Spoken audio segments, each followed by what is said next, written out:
Hey y'all, welcome to Rooted with Victoria. Genesis chapter 16, the birth of Ishmael. Now Sarai, Abram's wife, had not been able to bear children for him, but she had an Egyptian servant named Hagar. So Sarai said to Abram, "The Lord has prevented me from having children. Go and sleep with my servant. Perhaps I can have children through her."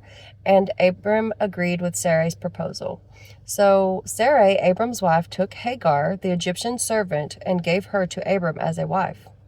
This happened 10 years after Abram had settled in the land of Canaan. So Abram had sexual relations with Hagar, and she became pregnant. But when Hagar knew she was pregnant, she began to treat her mistress Sarai with contempt. Then Sarai said to Abram, "This is all your fault. I put my servant into your arms, but now that she's pregnant, she treats me with contempt. The Lord will show who's wrong, you or me." Abram replied, "Look, she is your servant, so deal with her as you see fit." Then Sarai treated Hagar so harshly that she finally ran away. The angel of the Lord found Hagar beside a spring of water in the wilderness along the road of Shur. The angel said to her, Hagar, Sarai's servant, "Where have you come from, and where are you going?" "I'm running away from my mistress Sarai," she replied. The angel of the Lord said to her, "Return to your mistress and submit to her authority." Then he added, "I will give you more descendants than you can count."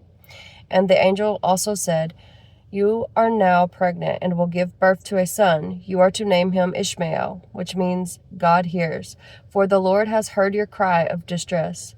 This son of yours will be a wild man, as untamed as a wild donkey. He will raise his fist against everyone, and everyone will be against him. Yes, he will live in open hostility against all his relatives." Thereafter, Hagar used another name to refer to the Lord who had spoken to her. She said, "You are the God who sees me." She also said, "Have I truly seen the one who sees me?" So that well was named Ber Lahai Roi, which means well of the living one who sees me. It can still be found between Kadesh and Bered. So Hagar gave Abram a son, and Abram named him Ishmael. Abram was 86 years old when Ishmael was born. All right. So this narrative shows Abram and Sarai attempting to work around Sarai's barrenness to provide an heir for Abram. Yahweh's reassurance in chapter 15 confirmed for Abram that Yahweh's promise is intended for his biblical offspring, but Yahweh did not specify that Sarai would be a mother.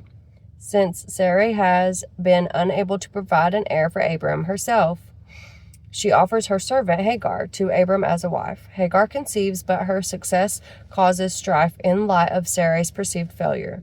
After Sarai makes life difficult for Hagar, the pregnant Hagar leaves the camp, heading back toward her native Egypt. On the way, an angel appears to her and convinces her to return to Sarai. Well, let's see if there's any more. Okay, so Hagar is told by the angel to return to Sarai, but adds that her son will become a nation. This passage features language similar to the promise of Abram. Okay, that's important. All right, so in the next one, we'll be getting into Genesis chapter 17. So this was a good chapter, and I'm excited for the next one. See ya.